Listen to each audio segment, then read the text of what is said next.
The Cubs did everything in their power to lose yesterday's game against the Blue Jays, but they were able to come out on top thanks to Seiya Suzuki's first MLB career walk-off hit. The Cubs beat the Blue Jays yesterday, and they're going to look to keep it going today. We're going to talk about that and more on this edition of the Cubs Baseball Channel.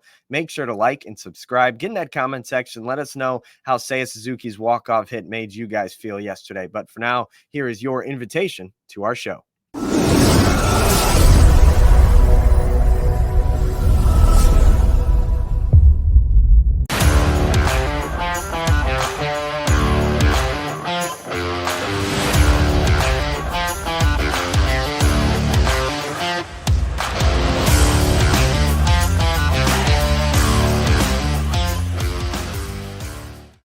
What's up, everybody? What do you say? Welcome to the Cubs Baseball Channel. My name's Anthony Pasquale. You can see him right there. That is Mick Gillespie. He's on Twitter at Broadcaster Mick. I'm at Ant_Pasquale3. And the Cubs Baseball Channel is on Twitter. It's on Instagram, and we're on TikTok. You can find us. Look up the Cubs Baseball Channel on those platforms and come follow along with us as we continue to cover this team who played a pretty interesting game yesterday. They beat the Blue Jays 6-5 in 10 innings, but you and I both know, Mick, that game should not have gone to extra innings. Heart attack, Hector, at it again, right? I mean, one of his worst outings. George Springer's ball almost went over the wall, right? So, you know, if it goes out, you lose. But it's been this way for the entire season. I mean, it feels like when you get one thing fixed, something else goes wrong. Right now, I feel like the defense has gotten corrected. The starting pitching continues to be consistent. It's just the bats, but you know what? They won the game. I don't think it's ever easy to win in the major leagues. And when you blow one like that, but you come back and win, it feels you forget about the fact that you even blew it, you know, because you're just excited to win. If you lose that game, all of a sudden now you're 5 games back. Right. And the hole's already deep, but I'm just glad they won. I mean, I was screaming when Suzuki got that hit. Yeah, exactly. Winning the game was the most important thing, and the Cubs were able to do just that. And a big reason why was the long ball. We'll start. Cody Bellinger hit a 2-run homer early in the ball game to put the Cubs on top. Then Pete Crow-Armstrong and Miguel Amaya, 2 unlikely suspects in terms of putting the ball over the fence, go back-to-back to give the Cubs a 3-2 and then a 4-2 lead. And then Ian Happ hit the farthest ball of his career, a 473-foot bomb to left.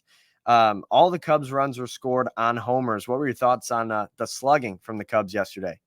Well, I feel like Ian Happ has been pretty consistent. You know, I mean, I know he struggled at the beginning of the year, and you wonder how much of that was injury related. But even when he wasn't doing great, he would have all of his hits in the same game, you know. So when the Cubs weren't winning a lot, when they did win, it always seemed like it coincided with him getting, you know, 2, 3, 4 big hits in a game and a lot of clutch home runs. So I was thinking about him today a little bit. I haven't always been the biggest Ian Happ believer as a player. I've always liked him as a person. But the more that the season goes on, the more I realize, like, he's pretty consistent. You know, you not consistent as in having to get a hit every day, but consistent as in when he does have big games, he carries you to wins and takes players like that. And I think if he had a better lineup around him, that he'd even be better. And you mentioned Ian Happ there. What about the bottom of the order? Pete Crow-Armstrong and Miguel Amaya go back-to-back. I want to say that's the 3rd time this season that Pete Crow and one of the catchers have gone back-to-back. So Hollywood is quite the spark when it comes to going back-to-back, but they're guys that you don't expect to be huge power threats. And they're guys that for a majority of this season were looked at as like weaknesses in this lineup. When they're hitting the ball out of the ballpark, this team is infinitely better. Well, I mean, Hollywood Pete, as flashy as that new shirt you got on right there. Yeah, right. Look as sharp as you.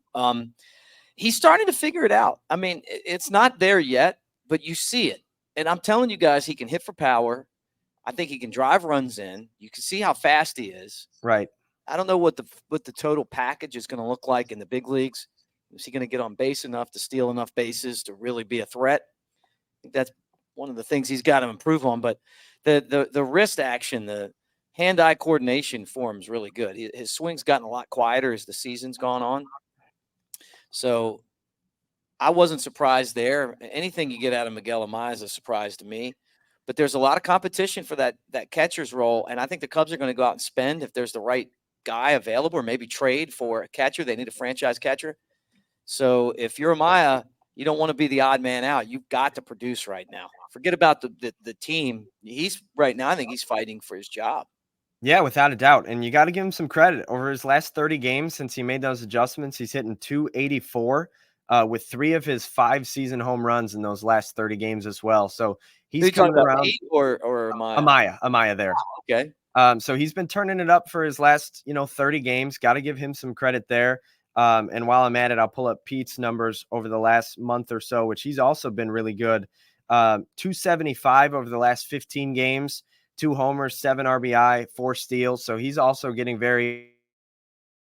It's just why it's so important to get both Pete Crow-Armstrong and Miguel Amaya, or Nito or Bethancourt, whoever it is at that catcher spot, activated at the bottom of the lineup, and it just really helps the offense. Obviously, they tacked down some runs yesterday, but it almost wasn't enough as Hector Neris blew yet another save. Sent the game into extra innings where the Cubs had to heroically drive in a run in the bottom of the 10th to get the win. He entered the game in a clean 5-2 game, and it ends up 5-5. He had 3 hits, then the triple to drive in 2 runs, a balk. It's just never easy with him. And the question I want to pose to you is, like, originally when he kind of assumed closer's role, it was because there was nobody left. Adbert was hurt. Julian Merriweather was hurt. Mark Leiter Jr. was hurt. Fine. He's your best option. But now you've got Tyson Miller, who's been pitching to a 1.42 ERA over his 30 games with the Cubs, and Jorge Lopez, who in 17 games with the Cubs is pitching to the tune of a 0.46 ERA. At what point do you say, all right, Hector, go back to the 7th or the 8th, and we'll let these guys who not only throw hard but throw strikes, we'll let them close? Yeah, I think Lopez has the stuff. I mean, he definitely does. And Miller's been such a good guy in that late inning role. I don't know if, being a closer adds any kind of stress to you, but he's not going to overpower anyone, but he throws strikes. He does a really good job. It's been such a great find. They traded in the deal for Paredes, Hunter Biggie, who could have been your closer. Mm-hmm. Maybe he would have taken some lumps doing that, but he had closer type stuff, and I'm sure that's why the Tampa Bay Rays wanted him included in that trade. So, we'll see what happens. But at the end of the day, the trade deadline came and went, and no one got Hector Neris. There's a reason why. Yeah. He's just not good. Like, he's fine. He's a major league pitcher, and he's got 16, 17 saves, whatever the number is, but he could have 25, or somebody else in that back end of the Cubs bullpen could have 25. And I got to say, Lopez, whether he's in, the 10th inning or the 6th or the 7th or the 8th, he just never looks phased. Mm-mm. He throws strikes. He doesn't walk guys, and he throws 98. And like, that plays. That's what you need back there. I don't know when the Cubs might pull the trigger on it, but if you're really trying to make a push into these playoffs, you can't afford to have a closer that consistently gives up 1, 2, 3 runs whenever he's back there. Yeah, I mean, that's it. And that's why this team is below 500. It's not just Neris, but all the opportunities that they had first half of the season to win games, they couldn't close it out. They blow games 3, 4, 5, 6-run leads. And they've done that consistently throughout the year. But the bullpen's gotten better. To give the Cubs credit. And then, then you see yesterday's game, and you're like, well, we are who we are. They're going to have to fight through it. I guess I'm still holding out hope. And I know a lot of you guys in the comment section are like, man, this thing's been over for a long time. You're probably right. I mean, look, when your chance to make the playoffs is 4.1%, it's pretty much over. It's pretty much over. And I think that there's a lot of stuff going on in this organization right now, where this team is, what the future is, even what the future of the front office is. So there's still a lot to play for. Yeah, without a doubt. And the Cubs will have another chance to do that today. Their 18 straight games against teams below 500 continue. The Blue Jays are in town still. 120 game at Wrigley Field. The Cubs have their ace on the mound, Justin Steele, 3-5 on the season with a 3.16 ERA, up against Chris Bassitt, who has kind of bounced around teams in the major leagues, but has been pretty consistent over his career. He's 9-11 on the year with a 4.30 ERA. We thought that yesterday's game with Hendricks on the mound, who we didn't talk about much, he pitched pretty well. 5 innings, 2 runs, all you could ask for from Hendricks. We thought that pitching matchup favored the Cubs. Well, how about Steele today and Shota Imanaga tomorrow? They got a real chance to put some wins up on the board with these guys on the mound. And it's Steele against Bassitt today at Wrigley.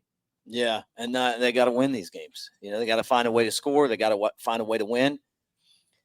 And you can't just in the major leagues go, hey, we got a better roster, we're going to win the game. I mean, you still got to go out there and do everything that it takes to win. So we'll see what happens, but I do feel like I know that it's 4-point-some% chance, 4.1. I still think they have a shot, but they just got to win. Yep, there's no room for error anymore. You got to go out and start winning the ball games, and that's what we will look for the Cubs to do today. But guys, thanks so much for joining us as always on the Cubs Baseball channel. We always appreciate every like, every subscription, every comment, every follow on Twitter, TikTok, Instagram, all those things that you guys keep doing for us. Thank you and keep it up. And hopefully we'll be talking to you guys tomorrow after a Cubs W. Go Cubs.